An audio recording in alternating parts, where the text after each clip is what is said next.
Wealth Nation, let me ask you this. Are you interested in exploring how to keep more money to yourself and pay less in taxes? Do you know about tax loopholes that are rich taking benefit of? Of course, there is a reason that government give tax incentives to these people and they are not doing anything unethical.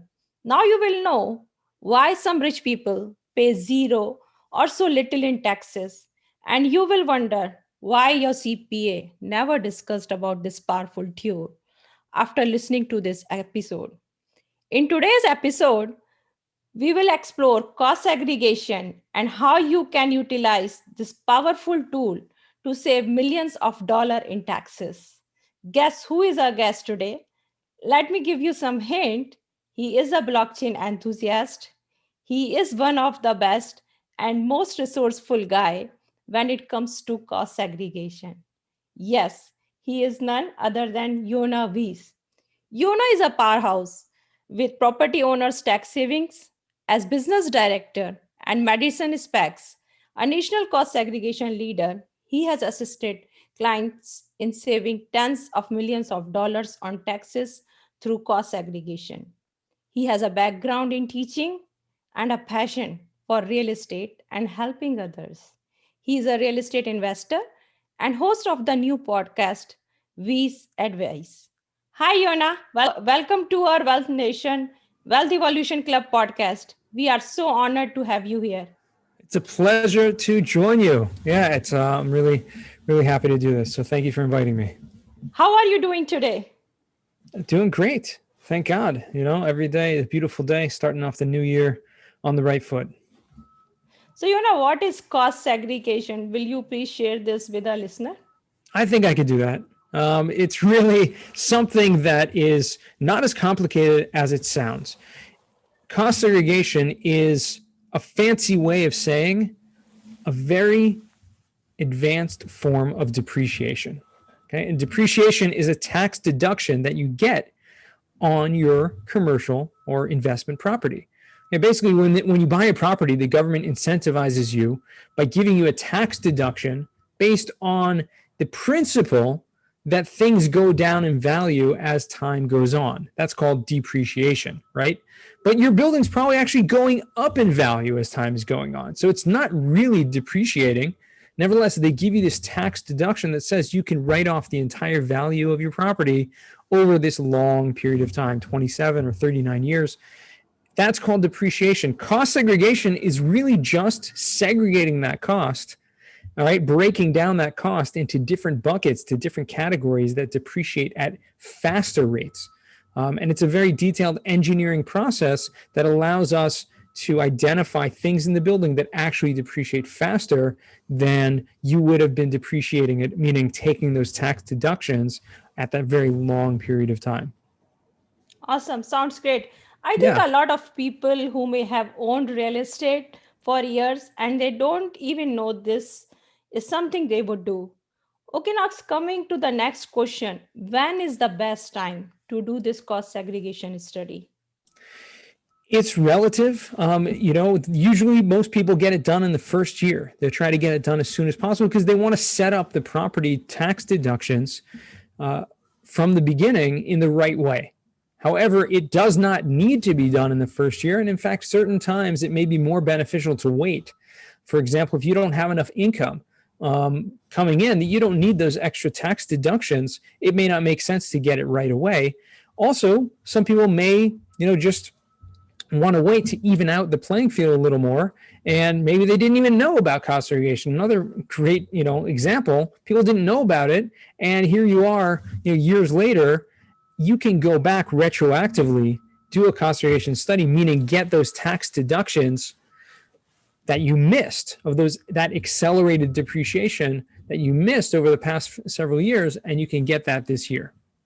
Oh, wow. That sounds great. So what kind of properties do qualify for this cost segregation? Suppose I have a portfolio of 15 single family homes. Does it qualify? Or do I have a quadplex or a 100-unit apartment complex? Does that qualify for it?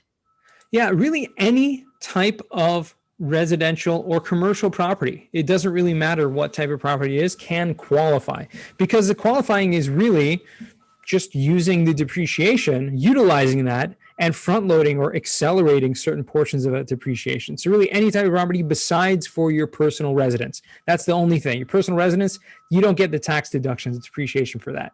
But Okay. qualifying is one thing, meaning getting that amount, getting that depreciation is one thing. The real question is, can you use it, right? Are you going to be able to benefit from it, and how much of it can you actually use? So, we talked about accelerating depreciation, allocating certain portions of the property to these faster schedules. Typically, we're talking about between, anywhere between 10 and 30% of your actual purchase price will go into that faster depreciation that you could take in the first 5 years or first year even. So you're talking about which types of properties will qualify. Well, it's going to depend a lot on what's your purchase price and how much of that percentage is it going to be worth it, right? Absolutely makes sense. So what do you think, like what's the ballpark number that we should keep in mind, like 1 million or something like that? I like to, my rule of thumb is usually any property purchased for over $500,000, even Oh, even that wow. small, is really worthwhile to look into. And we provide, and most cost segregation companies will provide an upfront free analysis Oh, just wow. to see if it makes sense. Mm-hmm. And it'll be kind of a feasibility analysis of sorts, where we'll take the data from the property without actually visiting it, without doing the full engineering study, but just based on our data and the data of the property to know what you can expect if you Mm-hmm. do a full. So is it worth it? Is it worth spending a few $1,000s to get this full study done? What's my outcome going to be? So on a talk about Absolutely. 10%, even the bare minimum of a Mm-hmm. $500,000 property, you're talking about an extra $50,000 of accelerated depreciation. That's not nothing, not necessarily something to go all in on, but it's definitely worthwhile to look into. Absolutely. Fair enough. Fair enough. What do you think about construction projects? Suppose I am building a hotel. Do you think it's worth going for? And what is the process there for new build up? Is it like something different? And what is the best approach? It's very similar. In fact, you're able to get, just like you would on what we do with the engineering process, is really on an acquisition. We're reverse engineering the property. And we're saying, okay, you're buying this whole building based on this purchase price. We now have to see and come in and identify all the little details and see, well, how much is this worth relatively to the whole property? Whereas when you're doing a new construction, you have all of the details, you have all of the invoices, how much was spent. And that process is a little easier because the engineers can actually allocate all those individual items into those faster depreciation schedules. So it can be done on a new construction, no problem. Okay. What do you think? How much does it cost? Any ballpark number do you have? Because it sounds like it's quite complicated, and with that engineering studies involved, it could be quite expensive. Please share your thoughts on it. Yeah, it is. It is can be a little bit expensive, but there's a lot of misinformation going on out there. I've seen people write articles and say, well, this only makes sense for huge commercial buildings. It costs like $50,000 to get this done. It's not. Typically, and I'm just talking about our data right now, today, 2021, okay? Mm-hmm. Somewhere for multifamily properties or commercial properties, typically we're ranging between $4,000 to $6,000, a one-time flat fee for that type of property. Smaller single families, we actually have a flat rate we're doing now for $1,000 a piece, which means it can be done. There's a lot less work to be done, especially when we're talking about a portfolio, a large number of single families. It makes a lot more sense. Whereas large commercial buildings, let's say a 300,000 square foot office tower, may be a little more expensive. Okay, that's where you're going to get into these, because the scope of work involved is going to be so much more than a multifamily property. For example, the price is not based whatsoever on the contingents of the tax savings. Okay, Okay. because that would be virtually, you're telling the IRS, I think you should get this much tax savings, and I'm going to take a cut out of it. That doesn't make any sense, right? That seems like funny business. Absolutely. So it's based, it's a kind of flat fee based on the scope of work. It doesn't matter if the building was purchased for $1 million, $10 million, or $50 million. The fee is probably going to be pretty much the same. Okay. So how much should I expect? Suppose I'm doing an acquisition of a $40 million portfolio. So what should the amount that I will save if I go for this cost segregation study? You said 40 Yes, million? $40 million. Yeah, like I said, typically we're looking between 10 to 30%, and multifamily properties is usually closer to 25% is pretty much the average Mhm. for the reallocation. So the first thing we need to do is we need to separate a certain amount for land because land does not depreciate. And Absolutely. then so from that $40 million, you may still have, let's say take off 20% for land, you're still left with, right, a large portion. You're still left with, 36 million, something like that, a large amount that you can now depreciate. You take 20% of that, 25% of that. I mean, you're looking at easily, I don't know, something just to do the math in my head over here, but probably something close to $8 to $9 million of Wow. accelerated depreciation on a project that size. Okay, so if I raise like $10 million as an equity, so I will be able to get at least 80 to 90% tax benefits. Yeah, and that's really interesting because when you're doing the equity, it's really important to remember that the depreciation on a property is based on your purchase price. It's not based on Absolutely. how much money was put in. Okay, it's based on the purchase price. Now, if you have a large percentage of non-recourse debt on you leverage on that property, you're getting the benefit of that debt on the depreciation because you're buying a building for $40 million and only 10 million is being put in. That means you're getting $40 million of depreciation. And so your equity in that property increases the amount of depreciation you have. Whereas if you went all cash, all in, $40 million of cash, then your depreciation will also be based on that. The percentage of money would be less according to the equity sponsors. Awesome. Sounds great. Can cost segregation be used to offset active income from other businesses, or is it used to offset the rental income only? That's a really great question. This is probably the most hottest topic when it comes to conservation. And I alluded to before, it's not about how much depreciation you can get, it's more about how much you can use. And so this is the most common question I get. There's something called a real estate professional status, and this is a Okay. really important status because this is really going to determine how much of the depreciation you can use. Typically speaking, rental property income is considered passive income. Okay, it goes in your Schedule E. It's taxed differently than active business income. Depreciation is a passive deduction. This is allowed to offset your passive income. So first and foremost, depreciation goes to offset your rental property income. You may have, 10 properties, and that depreciation from one can be used across the board on all your rental properties or other passive business investments. However, active income is treated differently and depreciation is not allowed, right? You have limitations to how much of that depreciation you can use, if any, unless you have this magical card, right, that says you are a real estate professional status, which means you spend the majority of your time in the real estate trade or business. Once you have that, Absolutely. you no longer have that passive loss limitation, which means you can use any extra depreciation beyond your rental property income to offset your active income from any other source, you or your spouse. Okay. And what happens if I am not able to utilize all that negative K1 or loss in this year? Can I take it further into the forthcoming years? Correct. Yes, it carries forward. So any Okay. extra depreciation you don't use, that passive loss carries forward. You can use in the future years. Okay. Suppose I bought a building in the past. Can I still do cost segregation on that? Yes, absolutely. And so this is really something that can be done without even having to amend your tax returns. You're able to do what's called catch-up depreciation by changing the accounting method, saying I'm now going forward, breaking out the depreciation to different lives, different categories. You can do that going forward and you can catch up whatever depreciation you missed from previous Mhm. years and take it this year. Okay. One of our listener was wondering, like, isn't that our CPA is already doing cost segregation for us?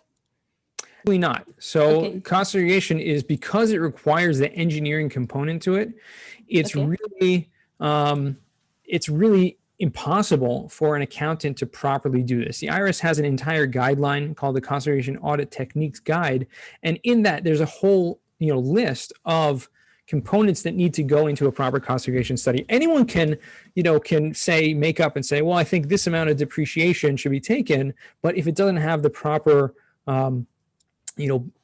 data or proper analysis to back that up and to show where this is coming from, absolutely, where you're getting those numbers from, then you're going to be stuck when it comes to God forbid, ever in the event of an audit. So accountants cannot do this on their own. They need to use an engineering component. Some of the largest accounting firms in the country have engineers in-house. So in that case, it's not to say that accountants can't do it per se, but they need to have that. So if they are doing it in-house, there are definitely a handful of accounting firms in the country that do this in-house, but it's because they have those engineers in-house.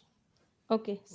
So while vetting a cost segregation study guy, what is the questions I should ask them to qualify them? Oh, well, the cost segregation guy, he definitely should have a big beard. I mean, that's the first checklist, right? You want to make sure. You want to make sure that you're going to get the highest quality. And quality comes from basically 2 or 3 things. Number one is that they have experience. Okay, they've been doing this for years. They have experience in auditing. Have their studies ever been tested by an IRS audit? That's something that you want to make sure you are you have to support. So in their language of the engagement, it should say something to the sort of we have this audit protection, we stand behind our reports, we have etc.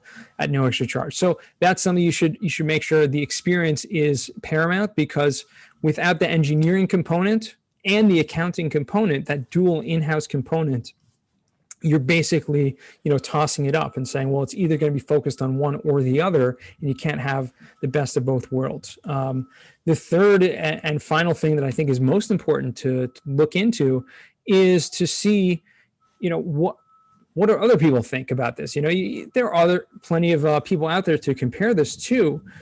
How does this hold up? How is everyone's experience in terms of the actual operations, in terms of the actual turnaround time, cost, etc. These are important things, when you're vetting any type of vendor.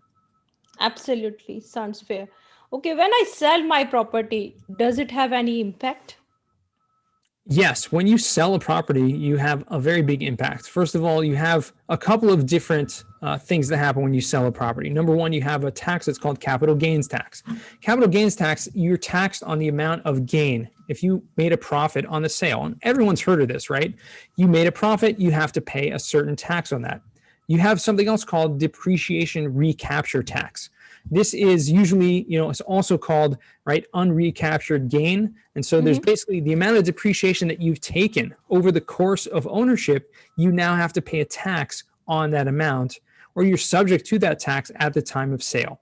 So it's definitely important to note and to be aware of that if you're selling a property within the first 5 years of ownership, you're going to probably have a higher subject of that tax if you did a cost segregation study than if you didn't. However, as obviously is most important to understand, the benefits of the cost segregation in being the time value of money, usually not paying that tax in those earlier years is worth a lot more than having to face that tax on the sale. And when I say face the tax on the sale, I want to make that clear.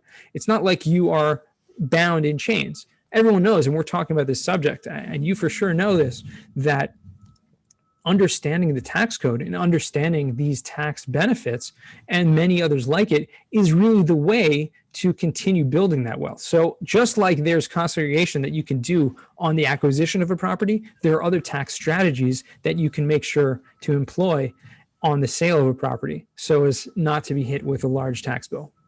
Got it. Sounds great. Yeah. I think like doing this cost segregation study can put me at a risk, or someone who is doing at a risk of an IRS audit. This does not put you at a risk of an audit in any way, shape, or form, because this is not something that is foreign to the IRS. This is something that is not only is it directly was created by and governed by the IRS, but it's actually the proper way to depreciate your property. Literally, if you're supposed to do it this way. The only reason that, right, they don't enforce it and make you do it this way is, well, first of all, because it's going to cost you extra cash out of pocket to get something like this done because it involves a third party in order to do that. So they can't force you to do that. However, they also know, and I'm paraphrasing from one of my favorite books, The Tax-Free Wealth from Tom Wheelwright.